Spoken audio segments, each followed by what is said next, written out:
Welcome to Dirty Dan's Gaming Channel. Today, we'll be talking about these new Destiny leaks, these new Destiny 2 and 3 leaks. We're going to be starting out by talking about the Penumbra leaks, specifically the new, 2 returning and 1 new exotic, supposedly coming with the expansion. Dark Drinker, Rose, and Hawkmoon.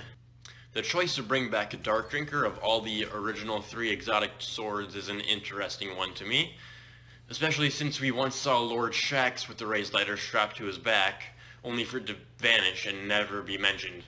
I've always thought that was quite odd. This is odd to me because, canonically, there's only one of the 3 exotic swords that actually exists, that we actually crafted. Because we crafted the swords from Oryx's sword, the Willbreaker. So we couldn't have crafted all 3 of the swords, really. Like, we crafted all of them on different characters, but we crafted them 1 each on each character. So technically there's only 1. So because Shaxx had the raised lighter, it's kind of implied that that's the one they chose to make the canonically existing one. But with Dark Drinker's supposed return, that kind of makes things kind of weird. Because how did we forge both of them with only 1 Willbreaker crystal? You know, it makes no sense. Like, why would a sword forged from a Hive God sword make a reappearance in an expansion based around the Cabal Emperor? That doesn't make any sense to me, really. So I'm kind of not really seeing how that would work out. I'm not anticipating Dark Drinker's return. It would be cool, but I just don't see how it would make sense. It would probably be one of the better, probably the best exotic sword, because with that Vortex attack it would have great crowd control, just like it did in D1. Although we would have to do some extensive DPS tests to see how it stacks up against the uppercut move of the adaptive swords. I mean, it is possible that there will be in some type of exotic sword. I would be surprised if there wasn't a new exotic sword, given that we see Benedict in the promotional art holding a sword. You know, swords seem to be very thematically tied in with this expansion, so we'll see. And then we have Hawkmoon. See, Hawkmoon has me excited, but also kind of worried, because Hawkmoon's whole shtick was that it had a huge magazine, huge range, and extra damage bullets. Now, Ace of Spades has all of those things, as well as Firefly, Outlaw, and Third Eye. So it's like, if they bring back Hawkmoon exactly how it was in D1 into D2, it would be completely outclassed by Ace of Spades in every possible way. So I don't see why they would bring it back, other than fan demand. Because, I mean, we have Thorn and Last Word, so why not just complete the iconic trio of super popular hand cannons, right? But the thing is, Hawkmoon has 0 lore attached to it at all. It doesn't play in with the Thorn Last Word story, it doesn't have any other story attached to it, so other than just to appease us, I can't see why they would bring it back at all. Unless they completely reworked how the gun worked and gave it a brand new exotic perk. It just seems like a very strange choice. As much as I loved the gun, it was my favorite gun in Destiny 1, don't get me wrong, I love that thing, but I just don't see it really coming back, and if it does, I don't see it being very good unless they completely rework it, so yeah, that's my thoughts on that. And then we have Rose. Again, this has me cautiously excited for both the lore and the gameplay implications, but I'm trying not to get too excited in the likely event that this turns out to be fake.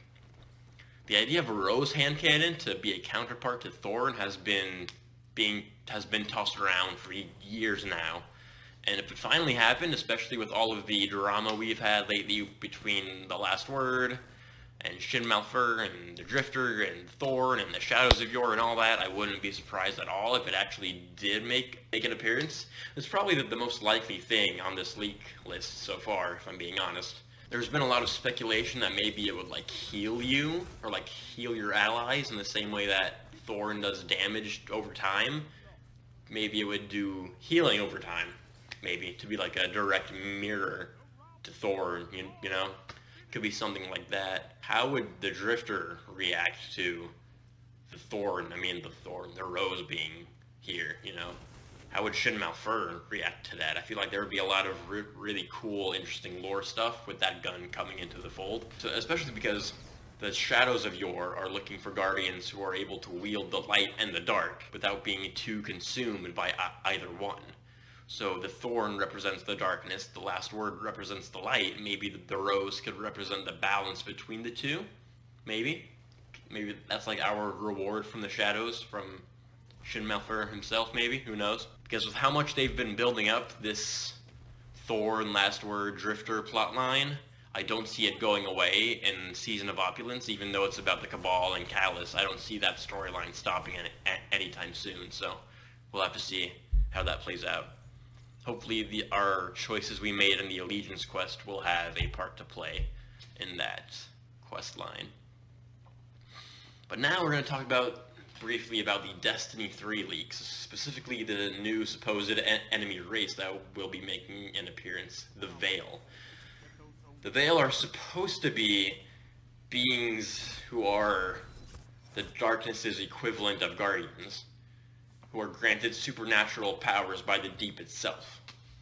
See, to me, this sounds a bit fake to me, because we already have a race of aliens who are granted supernatural, godlike powers by the darkness, and that's the Hive and the Taken.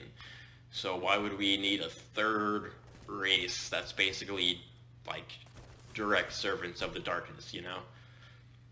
Like, the Hive gods commune directly with the darkness and the Deep, and we have the Worm gods, and we have the Taken, who all are directly linked to the darkness. So if we had the Veil suddenly come in, how would they interact with the Hive and the Taken, and even the Worm gods? Would they turn on each other to compete for the Deep's favor? Would they ally with each other? Who knows? I feel like with what little info was given about this race, I don't see it. I'm just not convinced, personally. There's a lot of questions, you know, about how the Taken, the Veil, and the Hive would interact that just seem very conflicting to me, and I don't personally see this being legit. But yeah, if you have any ideas about the lore between those three races, please let me know. Let's discuss it, because I'm curious about what other people have to say about that. But yeah, that's about all I have to say about these leaks for now. Thank you for watching. If you like this type of video, let me know. I'll probably just throw some Crucible gameplay over this, so it's not just my glorious, beautiful face talking over it.